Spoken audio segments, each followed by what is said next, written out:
E aí, meus amigos, tudo certo com vocês? Bom, estou aqui para a gente conversar sobre o GP do Japão, né? Corrida que aconteceu aí nessa madrugada de sábado para domingo. Tá? Então, sem mais delongas, porque né, o vídeo hoje é longo, a gente vai falar de tudo que compôs aí esse final de semana. Então, tudo isso e muito mais só depois da vinheta. Então, roda!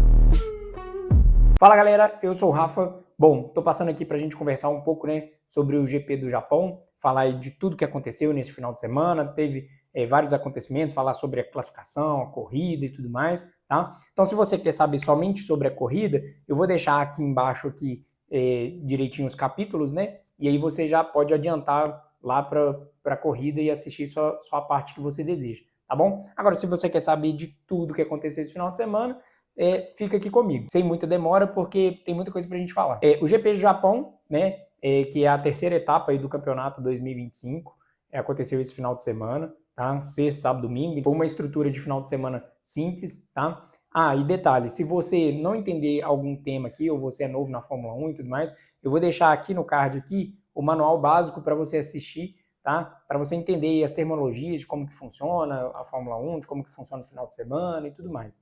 Fechou? Então corre lá e assiste, depois você volta para cá para a gente continuar aqui. Então, por ser um final de semana simples, né, comum aí de Fórmula 1, então você tem ali os treinos livres na sexta-feira, o treino livre 3 no sábado e a classificação, e no domingo a corrida. O GP do Japão ele tem ali por característica algumas coisas peculiares, assim, né? A primeira delas são as pinturas, né, especiais. Então a gente teve algumas equipes que adotaram algumas pinturas, igual a Red Bull, a Haas também, né? A Sauber publicou nas redes sociais que viria com uma pintura especial, mas eles vieram com carro verde mesmo, tradicional. Eu até tinha colocado a foto do carro da Sauber no vídeo de prévia. Então, se você também não assistiu o vídeo de prévia, vou deixar ele aqui. Outra coisa que me pega muito também, né, no GP do Japão, são os adereços, né, assim, os chapéus, os bonés, tudo característico aí de Fórmula 1, né? Tem um bonezinho assim que é com a asa do DRS, assim, esse me pega demais, cara, é fantástico, assim, o japonês é muito engraçado.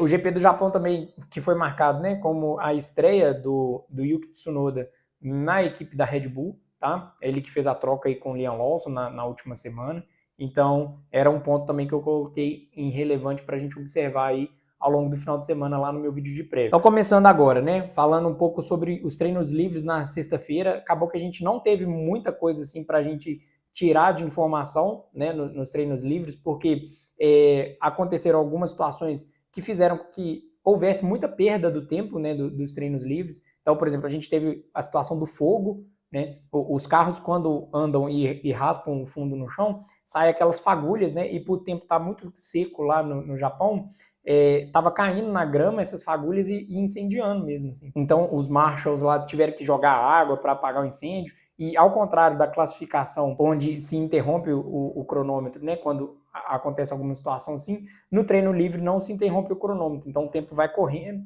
e com isso os carros ficam parados. Outra situação que aconteceu agora no treino livre 2 foi o acidente do Jack Durham. Ser sincero com vocês, eu não tenho nem palavra para dizer sobre esse acidente. Então, só para vocês entenderem um pouco da característica, né, do circuito. Aí você tem ali a reta principal dos boxes e no final você tem uma curva, mas essa curva, os pilotos eles só aliviam o pé do acelerador e depois já entra na curva. Né? Eles não usam o freio nessa primeira curva. E nessa reta principal é onde você tem um único ponto de acionamento do DRS. E o DRS ele desativa ou você apertando um botão, né, no volante, ou você pisando no freio. Como o pessoal não pisa no freio para entrar na curva, então você precisa apertar o botão ali do DRS para ele desativar de forma manual. E o Durham, com a mente maravilhosa dele, achando que descobriu algo fantástico, né? Imaginou que podia fazer a curva com o DRS aberto. Coisa que é impossível, porque quando você abre, né, o flap ali traseiro, você perde resistência do ar. Ou seja, o carro perde em carga aerodinâmica. Então, para você fazer uma curva sem carga aerodinâmica, é muito, mas muito difícil, assim. Então, ele perdeu a traseira, rodou feio, estampou o muro lá. Eu imaginei nem que a Alpine conseguisse arrumar o carro dele a tempo, né, para fazer a classificação e depois a corrida também. Tá? Foi uma bela de uma estampada no muro, assim. A equipe mesmo veio nas redes sociais falando que foi o erro dele, né? Ele deveria ter acionado o botão manualmente para fechar o DRS e ele acabou não fazendo isso, né? Enfim, tem nem comentários para esse acidente. Com isso, a chapa dele vai só esquentando, né? Na Alpine, assim. E aí, para quem gosta das piadinhas aí da quinta série, né? Será que o Durham já está sentindo aí o aquecimento do Colapinto? Pois é. Essa é horrorosa, velho. Que vergonha. Mas enfim, Colapinto, que é o piloto reserva, né? Argentino aí, que estava na Williams ano passado e que está aí na Alpine agora como piloto reserva. E o Flávio Briatore vive falando que a qualquer momento pode fazer essa substituição, né? Do Durham pelo Colapinto. Aí a gente teve o treino livre 3, né? No sábado, esse aí a gente teve um pouco mais de dados a serem coletados, mas por ser num horário distinto, né? Ao horário de classificação e horário de corrida, o treino livre 2, por ele ser no mesmo horário ali da classificação e da corrida, você consegue tirar um pouco mais de informação, assim. Aí o treino livre 3 a galera usou mesmo só para acerto do carro, assim, sabe? Não teve muitas novidades. Então, passando para a classificação no sábado, né? A gente teve no Q1 aí, primeiro uma situação muito inusitada, né? O Adjar, ele estava muito incomodado com o cinto, né? O cinto estava apertando ali nas partes íntimas dele, digamos assim. E mesmo assim ele conseguiu passar para o Q2, tá? Mesmo assim ele conseguiu fazer uma volta que o classificasse para o Q2. E os eliminados no Q1 foram o Hülkenberg em 16º, o Bortoleto, né, companheiro aí do Hülkenberg na Sauber, em 17º, o Ocon em 18º, e aí um sinal de alerta para o Ocon, porque o Berman conseguiu passar até para o Q3. O Durham em 19º e o Stroll em 20º. O Stroll que ia melhorar a sua volta ali, né, na última tentativa, mas acabou dando uma escapada ali na curva 9, foi para a brita e não conseguiu melhorar o seu tempo e acabou ficando em 20º colocado. O Stroll também é outro que eu não sei o que ele está fazendo lá até hoje. Filho do dono, né? Então não tem como tirar. Bom, no Q2 a gente teve a situação do fogo novamente interrompendo a sessão. Aí sim teve a bandeira vermelha, aí o tempo parou, tá? Até os marshals lá conseguirem apagar e controlar o incêndio na grama. E os eliminados, né, no Q2 foram Gasly em 11º, o Sainz em 12º, mas acabou que ele tomou uma punição de 3 posições no grid, né, e aí foi largar em 15º, o Alonso em 13º, o Lawson em 14º e o Tsunoda em 15º. Aí com a posição do Sainz, tanto o Alonso, o Lawson e o Tsunoda subiram uma posição. Detalhe aí para o Lawson ter classificado na frente do Tsunoda, né? Que foi a substituição que aconteceu aí, que eu falei com vocês. Agora passando para o Q3. No Q3 a gente não teve nenhuma interrupção, nenhum problema assim pontual, tá? E aí acabou com que a pole ficou com o Max Verstappen numa volta assim assustadora, para não falar outro adjetivo aqui, sabe? Porque nenhum dos setores dele foi roxo, sabe? O setor roxo é quando você faz aquele melhor setor de qualquer outro piloto, né? Então todos os setores dele foram verdes, né? Ou seja, foi um setor melhor do que o setor que ele mesmo já fez, tá? Mas nenhum dos setores foram roxos e ele conseguiu cravar a pole, tá? O segundo colocado ficou o Norris, em terceiro o Piastri que fez o primeiro setor amarelo, ou seja, pior do que o mesmo setor que ele já havia feito antes, e os dois últimos setores roxos. Mesmo assim ele não conseguiu nem superar o Norris e nem o Verstappen. Eu considero essa pole do Max Verstappen a melhor pole que ele já fez em toda a sua carreira, assim. Ele tirou essa volta, assim, do bolso, assim, é impressionante. Cara, foi uma voltaça, assim, no talento puro mesmo. Ele mostrou, né, que ele, de fato, é o melhor piloto da categoria atualmente, e indiscutivelmente, mesmo estando, né, não com um carro dominante. Lembrando que no meu vídeo de prévio eu falei que a Red Bull, por mais que trouxesse, né, atualizações aí para esse final de semana, ela ainda estaria sendo a quarta força, né, atrás ainda de Mercedes e Ferrari. Então você tem ali a McLaren em primeiro, né, a Mercedes em segundo, a Ferrari em terceiro e por último, né, desses 4 primeiros aí, a Red Bull.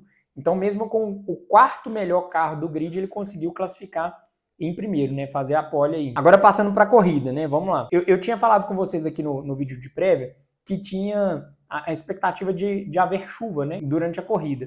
E aí acabou que essa chuva veio antes da corrida, né, as categorias de base correram com pista molhada, né, chovendo mesmo, e quando foi ter a largada, né, da Fórmula 1, a pista estava assim, entre molhada e já secando. Se fosse, né, com chuva completamente, o Max Verstappen seria o principal favorito, né, por ele ter um excelente desempenho aí na chuva, mas com a pista secando, o Norris poderia, né, talvez oferecer uma resistência ali, ou talvez o Piastri também, tá?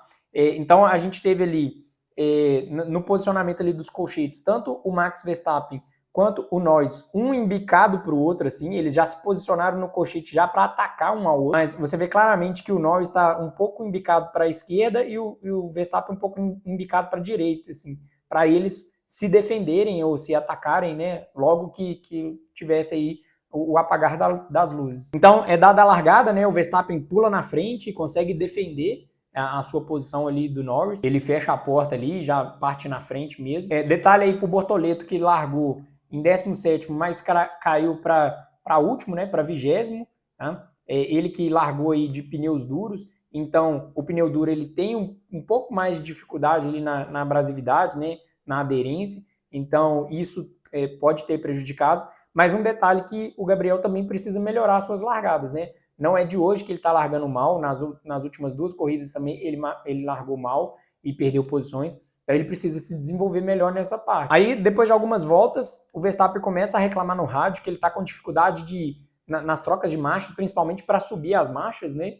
E a equipe fala que ao longo das voltas isso ia melhorando. O Albon também reclama do mesmo problema, né, com a Williams, e assim, os rádios do Albon nessa corrida para a equipe foi um show à parte, assim, a forma ríspida com que eles estavam conversando entre si. Mesmo com esses problemas nas marchas, o Verstappen conseguiu abrir uma margem ali segura para as McLaren de 2 segundos, tá? E com isso a pista veio secando. E já na volta 10, já se abriu a janela dos pitstops para quem largou de pneu macio, que foi o Stroll e o Durham, tá? Então os dois na volta 10 já foram para os boxes trocar aí para outros compostos de pneus. A McLaren se demonstrou ter muita dificuldade na perseguição, né, de andar ali no tráfego atrás do Verstappen. Tá? A McLaren que de frente para o vento, assim, ela tem sido muito dominante, mas quando ela está atrás de algum carro, ela demonstra muita dificuldade ali no ar sujo. Aí na volta 20, já abre a janela de pitstops para quem estava de pneu médio, então o Russell é o primeiro a parar,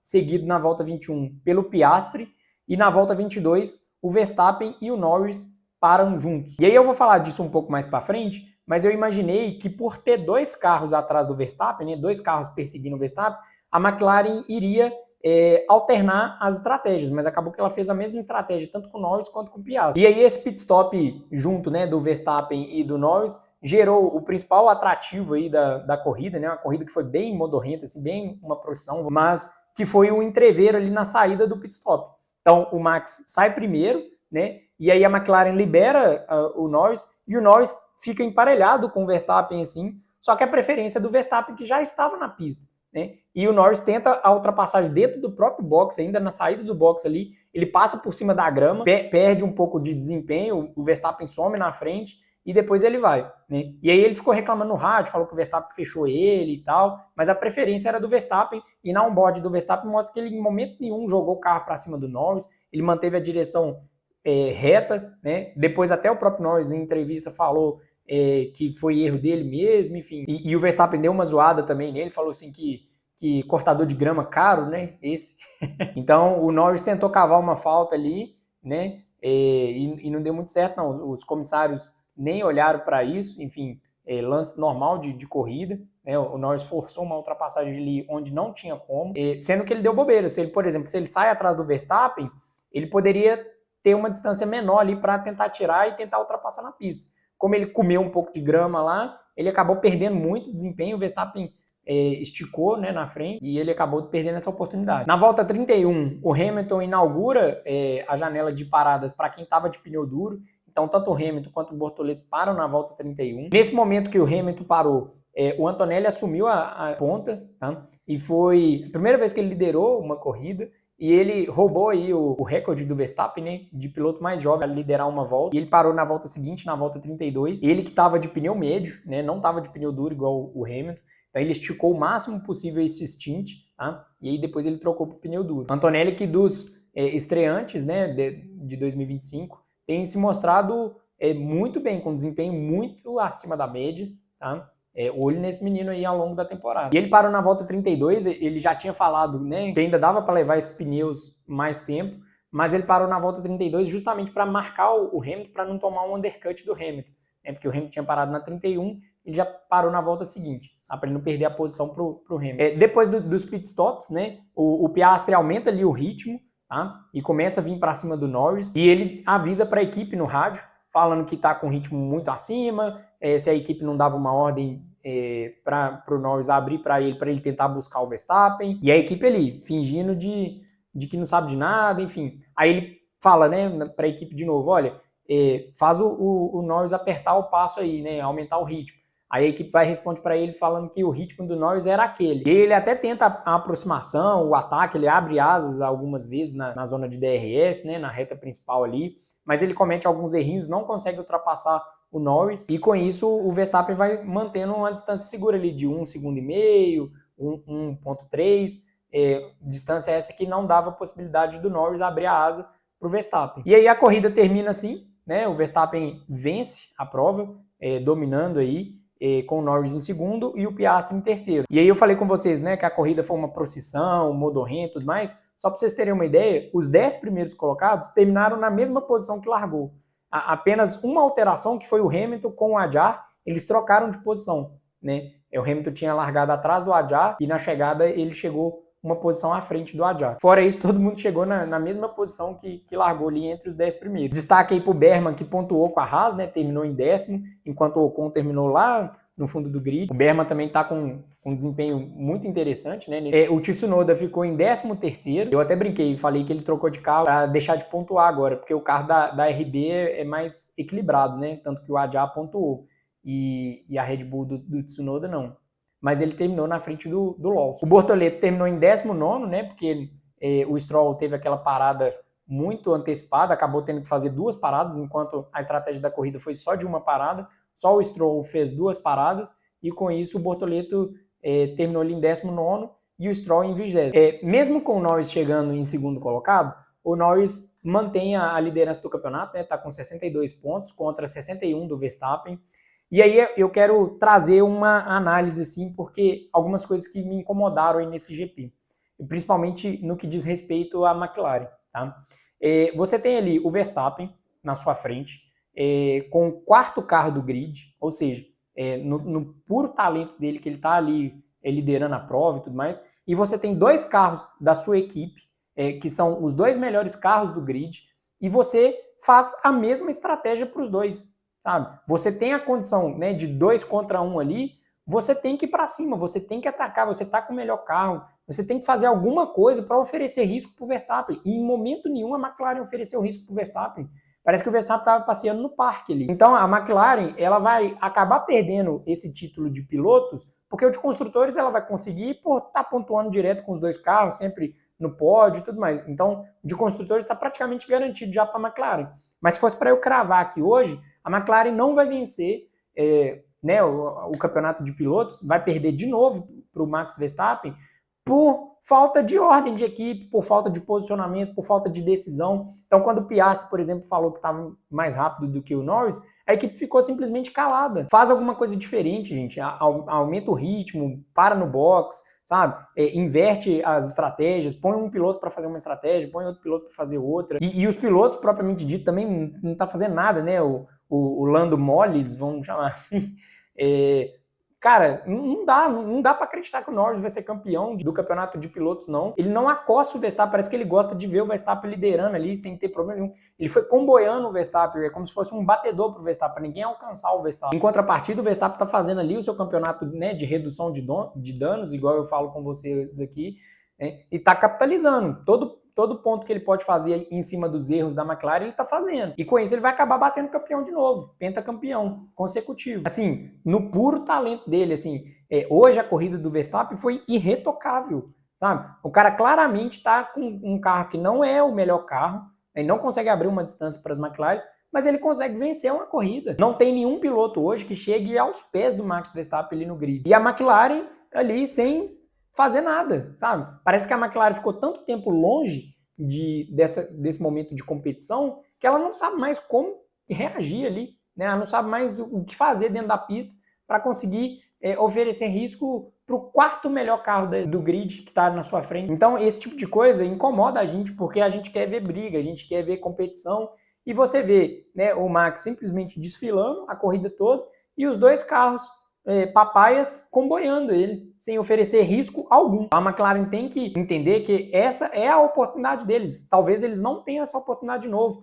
O Norris, ele tem que entender que esse é o momento. Se ele quer ser campeão de pilotos, igual ele fala que sempre sonhou, né? Então ele tem hoje um carro para ser campeão. Só que ele precisa fazer mais. Ter só o carro não garante o campeonato. Você precisa fazer mais. Vídeo que o Verstappen está fazendo com o quarto melhor carro do grid. Então eles estão perdendo esse campeonato para eles mesmos. E se eles não fizerem algo urgente, as outras equipes estão desenvolvendo o carro delas. Né? A Mercedes está dando um salto de qualidade, a Ferrari está melhorando aos pouquinhos, a Red Bull vai trazer mais atualizações, e pode ser que eles sejam alcançados aí na metade da temporada ou mais para o final da temporada. Então, se eles estão achando que o carro deles, né, que é 3 décimos mais rápido do que qualquer outro carro do grid, vai simplesmente colocá-los lá como campeões, eles estão equivocadamente enganados. Bom, pessoal, então era essa a minha análise, né, que eu queria falar com vocês. Tá? Na semana que vem a gente já vai ter aí o GP do Bahrein. Antes do final de semana eu faço um vídeo aqui, né, de prévia de como que vai ser esse GP do Bahrein. Se você chegou até aqui e gostou do vídeo, já deixa o seu like, tá? Se inscreva aqui no canal. Eu tô com uma meta aí de 100 inscritos, então me ajude a bater essa meta. E vem junto comigo porque eu vou falar muito de Fórmula 1 esse ano. É um campeonato aí que promete muitas brigas aí, mas algumas equipes precisam acordar, né, dona McLaren? Senão o Verstappen vai passear no parque aí e levar esse campeonato de pilotos fácil, né? Bater aí o pentacampeonato seguido. Então é isso, pessoal. Fico esperando vocês no próximo vídeo. Um abraço, até a próxima. Tchau, tchau.